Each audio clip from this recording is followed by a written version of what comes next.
Ce programme vous est offert par Illico Cash.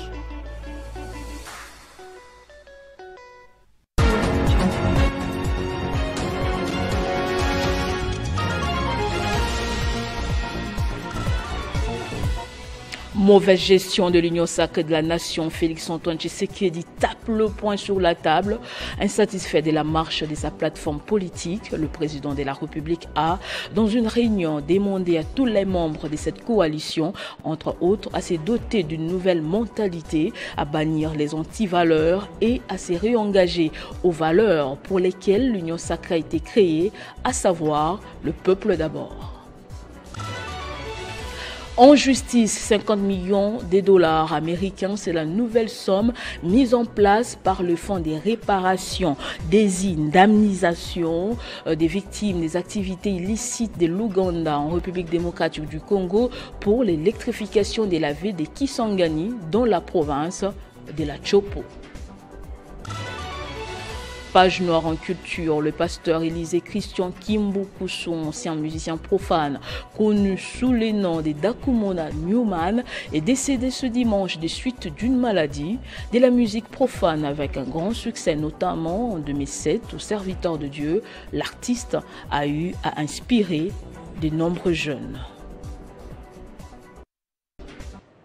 Nouveau journal sur Télé 50, bienvenue à tous. Le président de la République, Félix-Antoine Tshisekedi, actuellement à Bujumbura, a rencontré le président burundais Evariste Ndayishimiye dans le cadre d'une visite d'amitié. Les deux chefs d'État ont eu un échange de près de 2 heures portant entre autres sur des questions des coopérations bilatérales et de sécurité. Cette visite du président de la République dans la capitale burundaise fait partie des efforts diplomatiques déployés par les chefs de l'État pour promouvoir le développement et la stabilité dans la région des Grands Lacs. Et bien avant ce déplacement, après être revenu d'une visite de quelques heures à Brazzaville où il a échangé avec le président Denis Sassou Nguesso, insatisfait de la marche de sa plateforme politique, l'Union sacrée de la nation, le président Félix-Antoine Tshisekedi a tenu une réunion avec les députés nationaux, les sénateurs, les membres du gouvernement ainsi que les chefs des regroupements politiques de cette coalition au chapiteau de la Cité de l'Union africaine, exprimant son vouloir des distinctions par une attitude altruiste tournée vers l'intérêt du peuple. Le chef de l'État a demandé à tous de se doter d'une nouvelle mentalité afin de répondre aux attentes du peuple, les appelant à bannir les antivaleurs et à se réengager aux valeurs pour lesquelles l'Union sacrée a été créée, à savoir le peuple d'abord. On écoute le président de la République dans cet extrait tiré par Rufus Lukanga. En créant cette union sacrée, ma vision était que l'union sacrée n'allait pas d'abord dans un premier temps se comporter comme tout ce qu'on a vu comme regroupement politique avant cela dans l'histoire de notre pays. Je voulais qu'on se distingue, que nous ayons une attitude différente de ce qu'on a toujours vu ici, une attitude altruiste, tourné vers l'intérêt d'abord de notre peuple. Moi, j'avais mis toute mon énergie, et vous le savez, à créer cette union sacrée. J'ai pris des risques, vous le savez, parce que nous étions dans une coalition. Et lorsque j'ai vu que cette coalition me tirait vers le bas et ne me permettait pas de servir mon pays comme je l'entendais, j'ai donc lancé un appel à mes compatriotes, appel auquel vous avez tous répondu. Mais moi, je ne lançais pas un appel au partage des privilèges. Je lançais un appel à construire ensemble ce pays. Des réparations, l'indemnisation des victimes des activités illicites de l'Ouganda en République démocratique du Congo, Frivao vient de disponibiliser une somme de 50 millions de dollars américains pour l'électrification de la ville de Kisangani dans la province de la Chopo. C'est le ministre d'État, ministre de la Justice et garde des Sceaux, Constant Mutamba, qui a annoncé l'information via un communiqué rendu public ce samedi. Et puis le centre d'enfouissement technique d'Mpassa, officiellement restitué à la ville de Kinshasa, l'arrêté a été symboliquement remis ce samedi au gouverneur Daniel Bumba par la ministre d'État en charge des affaires foncières Acacia Badumbola. En croire l'autorité urbaine, cette restitution va favoriser la mise en œuvre optimale de sa politique de lutte contre l'insalubrité dans son volet de l'évacuation des tonnes d'immondices qui polluent la ville. C'est le fruit d'une longue bataille juridique et d'un plaidoyer mené par le numéro 1 de la ville de Kinshasa, Daniel Bumba Lubaki, auprès du gouvernement central. Sur ce centre d'enfouissement technique sera érigée une grande déchetterie, des usines de transformation de déchets. Objectif, développer l'économie circulaire. Le premier citoyen de la ville qui s'est dit satisfait a exprimé sa gratitude au chef de l'État, Félix Antoine Tshisekedi, pour son implication. Vous savez que l'assainissement, ça va aussi dans le sens de la santé publique. Aujourd'hui, nous sommes passibles disposés à plusieurs maladies parce que nous jetons mal. Vous voyez, nous jetons mal, nous canalisons mal nos immondices. Mais je pense qu'à cette étape franchie, nous permettra nous tous à nous aligner pour que nous puissions avoir justement une ville assainie comme veut le programme des 6 engagements du chef de l'État. Pour la ministre d'État en charge des affaires foncières, Acacia Badumbola, cette restitution permettra au gouvernement d'appliquer sa politique d'assainissement. Nous avons fait une bataille, n'est-ce pas, juridique, pour que ce fonds aujourd'hui soit restitué en fait à la ville-province de Kinshasa, parce que vous savez que la ville doit être propre, nous devons assainir la ville et ces fonds constituent un centre d'enfouissement, un centre de déchetterie pour la ville et donc par ricochet c'est toxique, cet environnement est toxique pour la destination de logement, d'habitation, pour nos populations. De son côté, le ministre délégué près du ministre de l'Urbanisme et de l'Habitat, chargé de la politique de la ville, Didier Tenguete Lito, a salué les efforts dont fait montre le gouverneur Daniel Bumba. Tous les spoliateurs maintenant auront affaire à l'État. Donc l'État existe par rapport à ça. Et comme on le sait, vous savez que cette prérogative en matière d'assainissement et aussi en matière de voirie, c'est une compétence exclusive de la ville. Donc il était important qu'elle puisse justement bénéficier en fait de son espace, de son fonds. Et son Excellence Madame la Ministre d'État a entendu ce cri-là. Et donc c'est comme ça que le gouvernement s'est mis en marche pour lui restituer ce fonds-là. Le gouverneur Daniel Bumba tient à redorer l'image de la ville de Kinshasa, longtemps laissée dans un état d'abandon. Direction le Nord Kivu, la société Prémidis et Sarel a distribué ce dimanche à Goma des vivres et non-vivres à environ 500 ménages de déplacés venus du site de Lushagala. Les bénéficiaires sont pour la plupart des personnes vulnérables dont les handicapés physiques, les personnes de troisième âge, les femmes enceintes. Par ce geste, Shiva Prasad de la société Prémidis et Sarel assiste pour la 20e fois ces déplacés et ont fui la guerre du M23 et qui vivent dans des conditions précaires.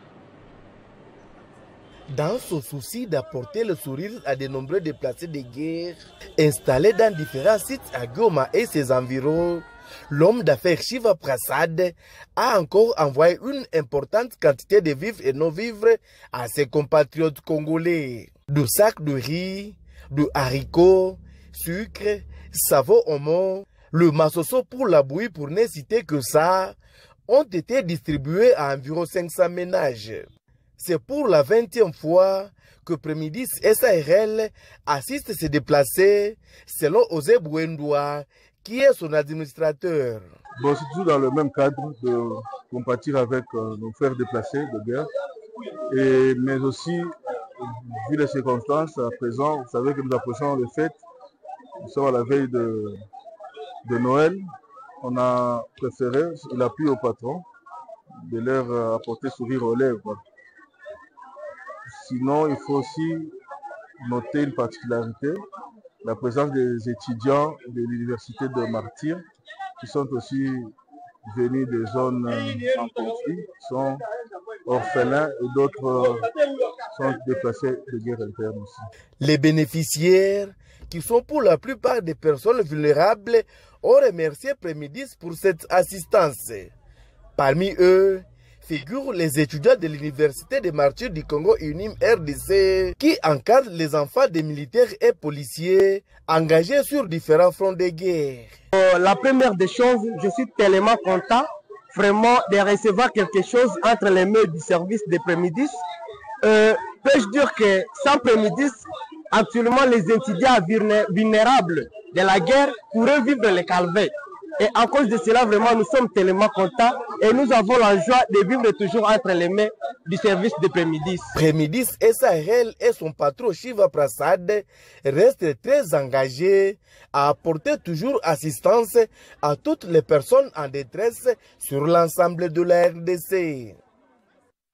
Et puis dans le cadre de ces vacances parlementaires, le député Taylor Lubanga s'est rendu ce samedi dans la commune de Makala où il s'est entretenu avec sa base. Il a profité de l'occasion pour remettre des fonds de commerce aux femmes qui étaient présentes.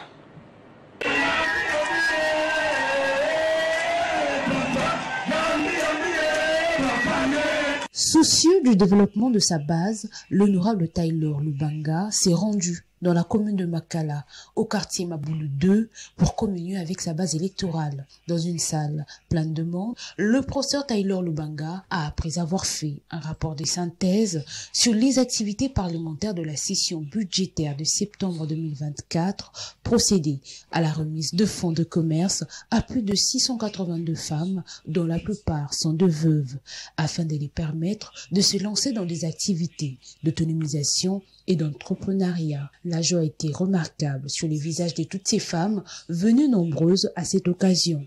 Après la manifestation, l'honorable Taylor Lubanga s'est ainsi exprimé. J'étais effectivement en vacances parlementaires aujourd'hui ici à Makala Maboulou 2 pour communier avec ma base sur les problèmes, leur faire le compte rendu des grandes décisions prises au cours de la session en cours, mais aussi raviver la flamme, je veux dire l'amour que nous témoignons de manière, comme tu l'as constaté, de manière électrique avec ma base pour les sensibiliser et les mettre à jour. Mais s'agissant de mes promesses, s'agissant de mes engagements, j'avais promis aux Verts que je passerai. Je passerai pour leur apporter un soutien financier à leurs activités. Leur donner non seulement le goût et le sens d'être considérés, mais également les sensibiliser sur la responsabilité, l'autonomisation, sur cette philosophie selon laquelle on ne vit que parce qu'on fait, pas parce qu'on s'assoit, pas parce qu'on est passif ou passive. Signalons que l'honorable Taylor Lubanga a déjà été à Yolo, dans la commune de Kalamou, et dans un autre quartier de Makala pour la même activité. Il promet de l'étendre dans toutes les autres communes de la Funa avant la fin de ses vacances parlementaires. La population de la ville de Likasi va désormais bénéficier aussi des services de la société des microcrédits congolais SMICO SA. L'inauguration de sa nouvelle agence a eu lieu le vendredi dernier par son directeur général Pacifique Ngangano en présence des autorités et partenaires locaux. La société des microcrédits congolais SMICO SA poursuit son expansion en République démocratique du Congo en inaugurant une nouvelle agence à Likasi.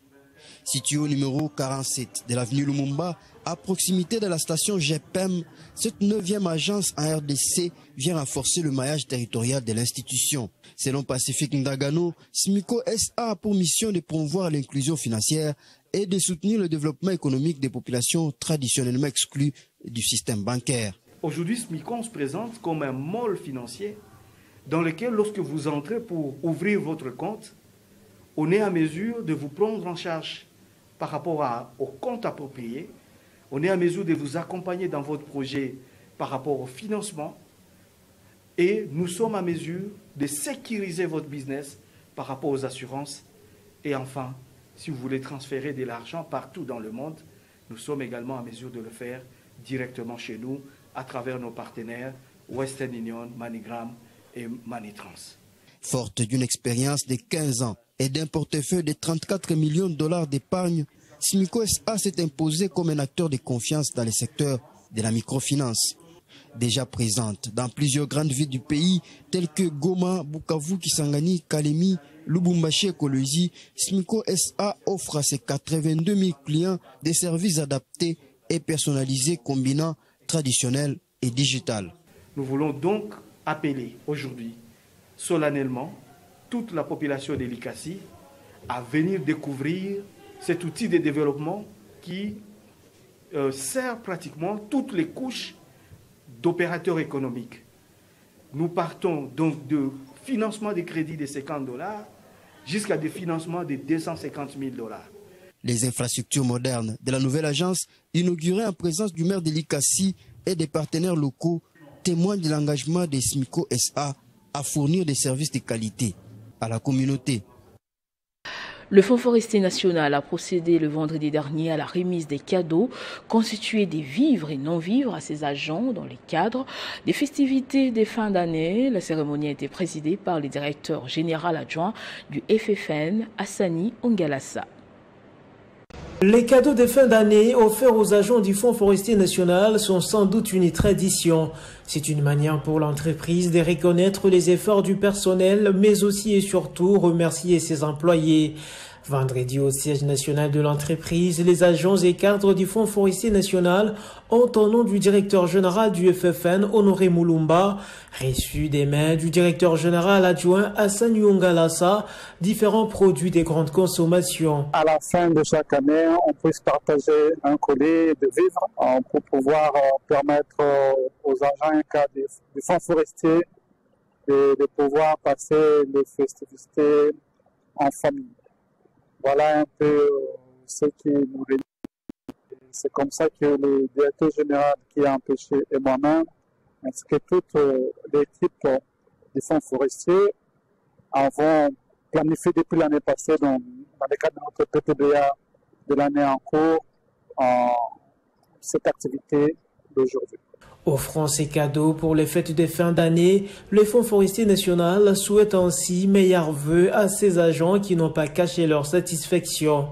Je remercie notre DG Moulumbaka Lala avec son agent pour cette vivre frais et le transport pour amener les nourritures qu'il nous a donné. Je remercie vraiment et je vous souhaite joyeux Noël.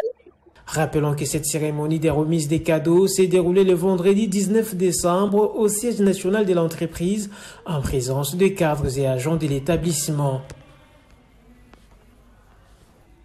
Et puis, comme je le disais au sommaire, cette page noire, le pasteur Élisée Christian Kimbukusu, ancien musicien profane, connu sous le nom de Dakumona Newman, est décédé ce dimanche de suite d'une maladie de la musique profane avec un grand succès, notamment en 2007.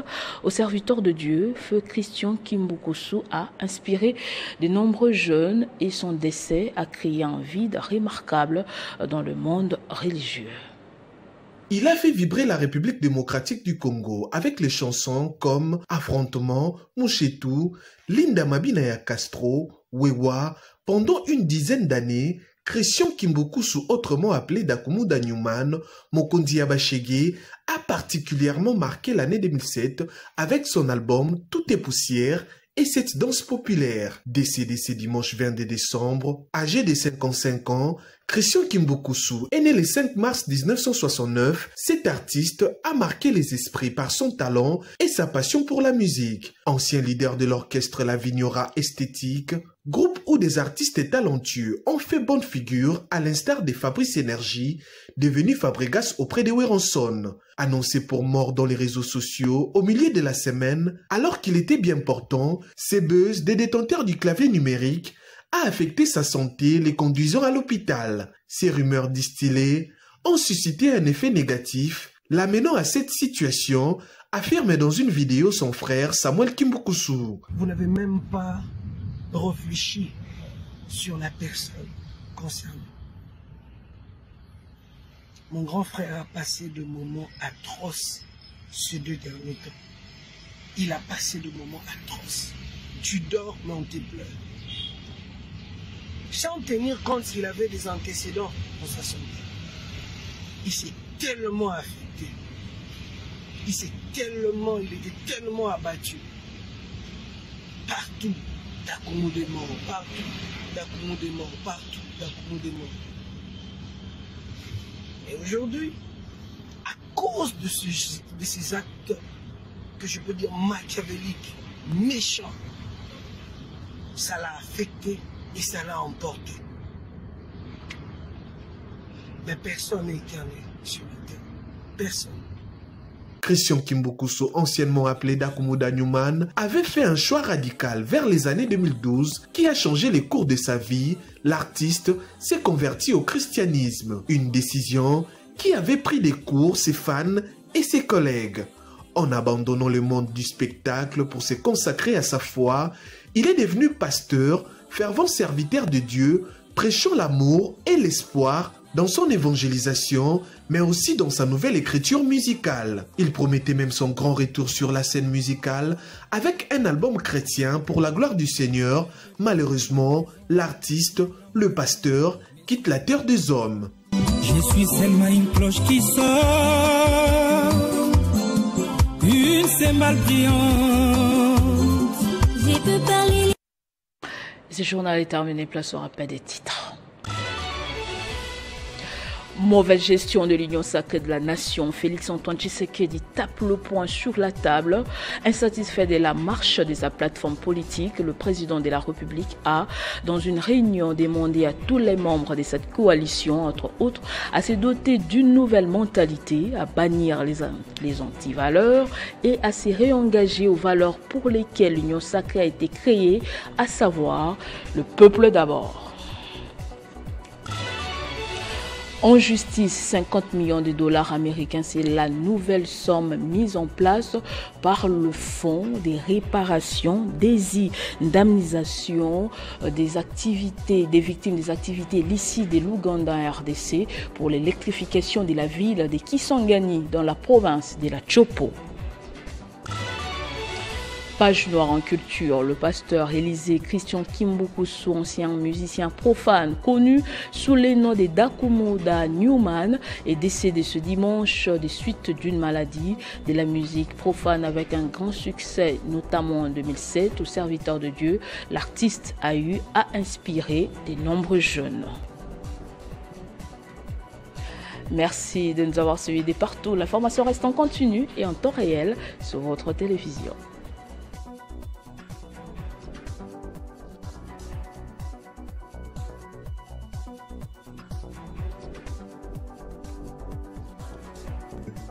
Retrouvez toute l'actualité en continu sur www.tele50.cd.